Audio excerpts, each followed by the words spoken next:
Good morning to all of you and আশা কৰোঁ আপোনালোকে সকলোৱে ভাল আছে ভাল থাকক সুস্থ থাকক আৰু খ্ৰীষ্টত থাকক আজি ৰাতিপুৱা এটা বিষয় লৈ মই আলোচনা কৰিবলৈ আগবাঢ়িছো যিটো বিষয় আমাৰ কাৰণে অত্যন্ত বহুত ইম্পৰ্টেন্ট হয় আৰু আমাৰ বহুতেই নাজানে আৰু এই বিষয়টো আমি সকলো জনাটো বহুত আৱশ্যক কাৰণ মৃত্যু সবৰ জীৱনতে আহে মৃত্যু চিৰন্তন সত্য আমি এদিন সকলোৱে মৰিম হয় যাত্ৰাত মৰিম হয় কিবা খাই থাকোতে মৰিম হয় শুই থাকোতে মৰিম কিন্তু মৃত্যুটো আমাৰ জীৱনৰ কাৰণে চিৰন্তন সত্য আৰু মৃত্যু আমাৰ জীৱনত আহিবই আমি যিমানেই চেষ্টা কিয়নো নকৰো জীয়াই থাকিবলৈ আমাৰ মৃত্যু অনিবাৰ্য আমি যদি 2 Corinthians 5:10 চাওঁ ইয়াত ইংৰাজী এনেকা লিখা আছে for we must all appear before the judgment seat of Christ এটো ক'ব আছে মৃত্যুৰ পিছত কি ক'ব বিচাৰিছে আমি সকলোৱে judgment seat of Christ আমি থিয় হ'ব লাগিব মানে মৃত্যুৰ পিছত আমি হে মৃত্যু আমাৰ হোৱাৰ পিছত এটা কথা মনত ৰখা উচিত 7 বছৰ মহাক্লেশ আৰম্ভ হোৱাৰ আগত যেতিয়া ঈশ্বৰে মণ্ডলীক এই পৃথিৱীৰ পৰা উঠাই নিব মানে আমাক যেতিয়া এই পৃথিৱীৰ পৰা উঠাই নিব এই উঠাই নিয়াৰ সময়ত আমাৰ কি অৱস্থা হ'ব যিবিলাকে যীশু খ্ৰীষ্টক জনাৰ পিছত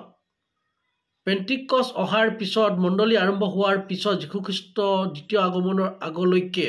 যিবিলাকে যীশু খ্ৰীষ্টক গ্ৰহণ কৰিলে নিজৰ ব্যক্তিগত জীৱনৰ যীশু খ্ৰীষ্টক গ্ৰহণ কৰিলে জানিলে তেওঁলোক আৰু তেওঁৰ কাৰণে মৃত্যুবৰণ কৰিলে সেই ব্যক্তিবিলাকৰ যিবিলাক আগত মৰি গ'ল তেওঁলোকক আগত তুলি নিয়া হ'ব মৃত্যুক আগত তুলি নিয়া হ'ব আৰু যদি যীশু খ্ৰীষ্ট অহাৰ সময়ত আমি যদি জীৱিত থাকো তেন্তে আমাক উঠাই নিয়া হ'ব বুলি প্ৰথম থেছালনিকা 4 কোৱা হৈছে হোৱাৰ পিছত মহাক্লেশ আৰু 7 বছৰ মহাক্লেশ এই পৃথিৱীখনত আৰম্ভ হ'ব কিন্তু সেই মহাক্লেশত আমি ইয়াত অংশীদাৰ নহম কাৰণ আমি ঈশ্বৰক জনা ব্যক্তি গতিকে আমি আৰু পৰা উঠি যাম এটোকে কোৱা হয় ৰেপচাৰ আৰু উঠি যোৱাৰ পিছত আমাৰনো কি অৱস্থা হ'ব আমিনো কি পুৰস্কাৰ পাম কাৰণ যিবিলাকে খ্ৰীষ্টৰ কাৰণে নিজৰ জীৱন ত্যাগ কৰিলে যিবিলাকে খ্ৰীষ্টৰ কাৰণে পাৰসিকিউশ্যন পালে তেওঁলোকৰ মৃত্যু দিয়া হ'ল জ্বলাই দিয়া হ'ল বহুতৰ ঘৰৰ পৰা খেদাই দিয়া হ'ল কিছুমানক মাৰি দিয়া হ'ল তেওঁলোকক বহুখিনি কৰা হ'ল আৰু যিবিলাকে খ্ৰীষ্টৰ কাৰণে সকলোখিনি কৰিলে ঈশ্বৰৰ ৰাজ্যৰ কাৰণে বহুখিনি কৰিলে সেইবিলাকৰ কি অৱস্থা হ'ব আমি এই বিষয়ে আজি অলপ আলোচনা কৰিম ইয়াত কি কৈছে 2 Corinthians 5:10 for we must all appear before the judgment seat of Christ মানে এটো কৈছে আমি সকলোৱে যিবিলাকে খ্ৰীষ্টক অনন্ত জীৱন পাইছে not all the Christian যিবিলাকে নতুন জন্ম পাইছে যিবিলাকে অনন্ত জীৱন পাইছে সেইবিলাকৰ কথাহে কৈছে সকলো খ্ৰীষ্টিয়ান যে যেতিয়া ঈশ্বৰ আহিব উঠি যাব এনেকা নহয় যিবিলাকে অনন্ত জীৱন পাইছে যিবিলাকে খ্ৰীষ্টৰ লগত আছে সেইবিলাকৰহে হ'ব তাৰ কি কৈছে that is one may receive the things that done in the body according to what he has done whether good or bad মানে আমি মৃত্যুৰ পিছত আমাৰ মৃত্যু হোৱাৰ পিছত যেতিয়া যীশু খ্ৰীষ্ট এই পৃথিৱীখনত আগমন ঘটিব যেতিয়া যীশু খ্ৰীষ্ট আমাক নিবলৈ আহিব বতাহত আৰু আকাশত তেতিয়া পুৰস্কাৰ দিয়া হ'ব কাক দিয়া হ'ব পুৰস্কাৰ আমাক দিয়া হ'ব কোনবিলাকে পুৰস্কাৰ পাব কি কৈছে ইয়াত যিবিলাক আমি কাম কৰিলো সেইবিলাকৰ কথা কৈছে আৰু যদি ৰোমিও 14:10 আমি পঢ়ো এনেকা লিখা আছে why do you pass judgment on your brother তোমালোকে নিজৰ ভাইটিবিলাকক কিয় জাজমেন্ট কৰা or you why do you despise your brother তোমালোকে নিজৰ ভাইটি কিয় for we will stand before the judgment seat of Christ কৈছে আমি সকলোৱে judgment seatৰ আমি থিয় হ'ব লাগিব মানে আমি সকলোৱে এদিন যীশুখ্ৰীষ্টৰ সন্মুখত থিয় হ'ব লাগিব আৰু আমি কৰি যোৱা কামবিলাক যিবিলাক কাম আমি পৃথিৱীত কৰিছোঁ সেইবিলাক কামৰ আমি হিচাপ দিব লাগিব As live says the Lord, every knee shall bow down to me and every tongue shall confess to God. কৈছে সকলোৱে যীশুখ্ৰীষ্টক ঈশ্বৰ বুলি ঘোষণা কৰিব এতিয়া বিমাচিত মানেনো কি বিমাচিত কিহৰ কাৰণে আমাৰ বিশ্বাসীবিলাকৰ কাৰণে হয় বিমাচিত হ'ল আমি যীশুখ্ৰীষ্টক পোৱাৰ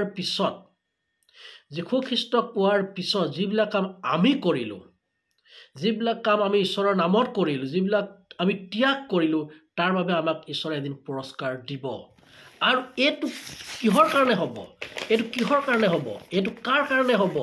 আৰু কোনে কোনে পাব এই বিষয়ে আমি আজি অলপ আলোচনা কৰিম বাইবেলে কৈছে যে এইবিলাক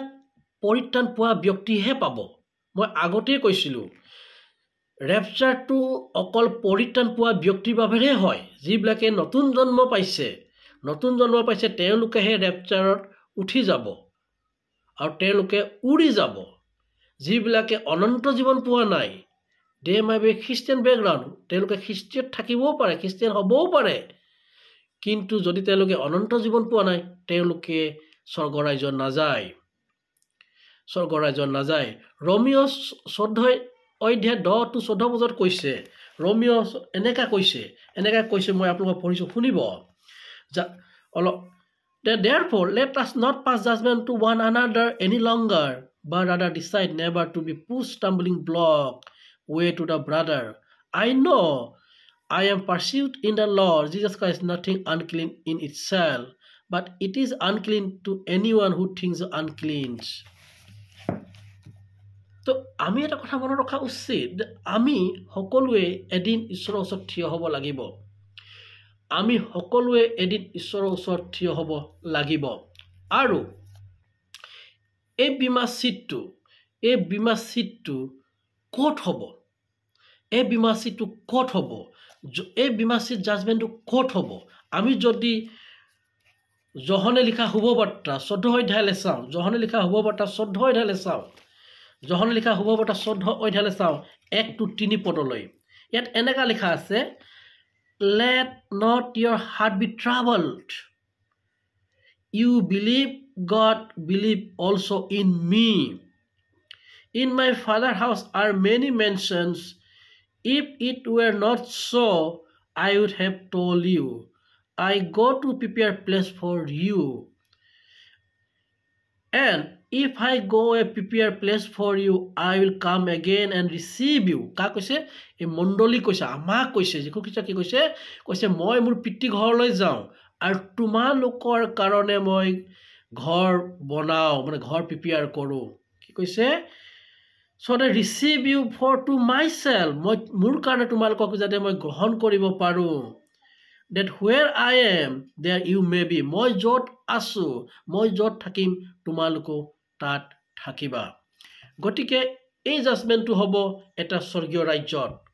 য'ত যিটো জেগাত ঈশ্বৰে আমাৰ কাৰণে নিজৰ তেওঁৰ ঘৰ বনাই আছে আৰু এই জাজমেণ্টটো কোনে কৰিব আমাৰ যে আমি যোৱা কামবিলাক সেই যে হিচাপবিলাক কোনে কৰিব যদি আমি